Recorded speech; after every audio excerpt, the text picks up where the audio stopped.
Hi, I'm Paula Gretzinger, and you're watching Parentology. Today we're talking about homeschooling. What are the benefits and how do parents get started? Also, how early is too early to bring your child to the dentist for the first time? And how do you know if they're doing a good job brushing their teeth? But first, let's meet Parentology's Parents of the Week. Many say taking care of one child is a big challenge. Now imagine taking care of 34 children. Yes, 34. What not to say to your wife during labor, or what not to say to your partner? I don't have one of those. I hope I didn't say anything wrong. So I would say not to say, let's go to the hospital right now. I was like 9 hours into labor, and I was having a contraction, and my husband walks away and comes back with a granola bar, and I was like, what are you doing? And he's like, I'm hungry. But it gets to the point I think it can. So no granola bars, dads. That doesn't happen. When it comes to parenting, do your wives have a bigger role than you? Do you ever feel like you have a less important role as a dad than moms? So what should a parent do then? Like, what's the best way to deal with something like that? How do you know if it's one extreme or the other? Right. The first thing is stay in contact with the teacher. Figuring out how to talk to your child about puberty can be a challenge. What to say, how much is too much? Joining me to give you some tips on what to say and how to say it. I'm getting emotional here, but it's just, it opens up a whole new world and a whole new way to, say, wow, I really love that. I found a new way to love you, which you didn't think was possible even.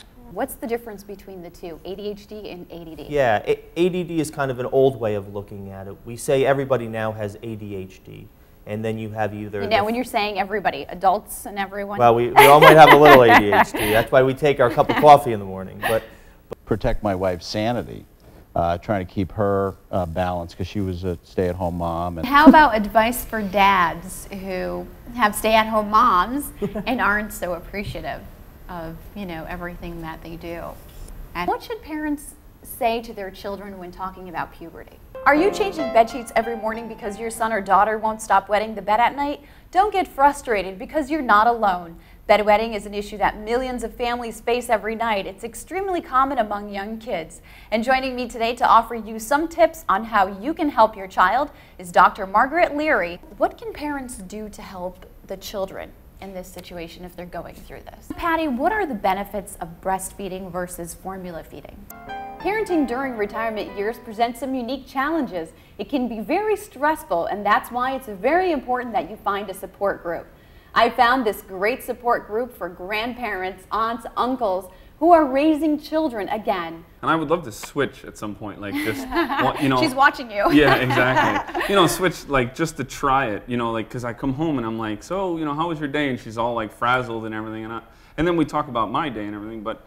Work is stressful, but I think being a parent is as stressful as well. So, my husband flops, he'll say, oh, I wish I could stay home. And then, my son's having a cranky day, and he's like, I'm glad to go to work. I'll see you. Yeah, so exactly. He changes his mind. What is the #1 question that you usually get from parents? What's the most difficult thing for moms in the beginning? I know it was very difficult in the beginning, and I almost quit. Right. So what do you recommend? First of all, that a parent take a prenatal breastfeeding class. Raising a family with a stay-at-home parent is a dream some couples have always shared, while for others it's a very difficult decision to reach. Either way, becoming a stay-at-home parent is a life-changing event. With it come lots of adjustments, challenges, and many call it a thankless job, while others say it's a very rewarding job. Joining me to talk about what it's like to be a stay-at-home parent. Parenting can be challenging, but one of the most challenging things a parent can face is raising a child with a disability. Sometimes you feel like running away, other days you just get frustrated because you're not getting the support you need. You're both parents, you both raised children with disability, and Wendy, you lost your son 10 years ago that I lost him. We had him for about 6.5 years. Let's talk about your experience, your challenges, your struggles, everything that you went through. I had a lot of support. How about internet, for example, because the way our society is moving with technology, do you have people in your organization that actually goes to the grandparents, for example, and helps them navigate through all this? Yes. What do you tell an 8-year-old? Are you going to be a parent for the first time and you are stressed out because you don't know what to do or what to expect? Well, don't stress out. Joining me today to give you some tips are Destiny Malone, Lucas Manny and Janae Von Hassel. You had to give up your jobs. You had to give up probably a lot of your social, talking to friends because your children just take so much of your time. How do you cope with that? Society, your friends, your family, were they supportive also, or did they look at them differently? Are you tired of changing the bed sheets every morning because your child is still wetting the bed? I'll be talking to an expert that has some tips to help the problem. And trainer Klika has some great tips to help you keep your child fit. But first, let's meet Parentology's Parents of the Week. Hi, I'm Destiny Malone. I'm a first-time mom. This is my 16-month-old daughter, Grace, and she's the apple of my eye. Hi, I'm Janae Von Hassel, first-time mom to my 11-month-old son, Landon. He's my heart and soul. Hi, I'm Lucas Manny, first-time father to a beautiful son, Calvin, who's 2 years old, and I can't wait to teach him to ice skate. You're still changing diapers. Yes. So talk about that experience. I mean, that's totally different than what John is experiencing. I mean, John's past that phase, but you guys are in that phase right now. With the moodiness, like, what do you recommend parents do in that situation? And where do you get the funding? I mean, is this free for the grandparents, aunts, uncles who want to take advantage of your services? Is it free? Yep. Every week on Parentology, we get a wide range of tips, techniques, and views when it comes to parenting. Anything that will help you so that you can better help your child. Here's this week's question of the week. How do you relax? Do you ever relax? When the kids are in bed. And then by that time you're ready to pass out too, probably, right? Yes, because they're not all on the same schedule, so it's, it's very difficult. Are you struggling to raise fit and healthy kids in a crazy busy world? Well, don't stress. Fitness trainer Klika specializes in youth fitness, and he's going to teach you some fun workouts that you can do with your child. Thanks, Paula.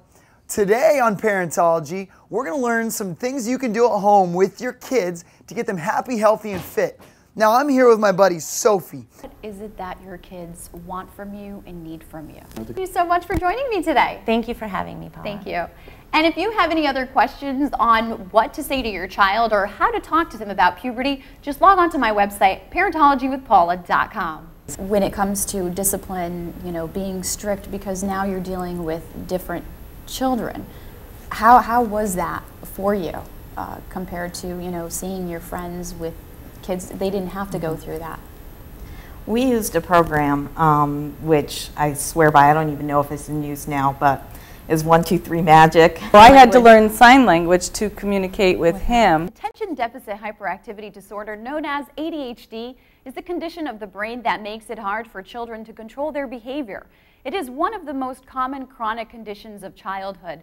And joining me today to talk about that is Dr. Brian Sheridan, who... Our goal as parents and coaches and everyone is to help create a generation of happy, healthy, pain-free kids that turn into happy, healthy, pain-free adults. Thanks a lot, Paula. Back to you. This wraps up this episode of Parentology. Thanks for watching. If you would like to be a guest on the show, or if you have a topic in mind, just send me an email at parentologywithpaula.com, and don't forget to friend Parentology on Facebook.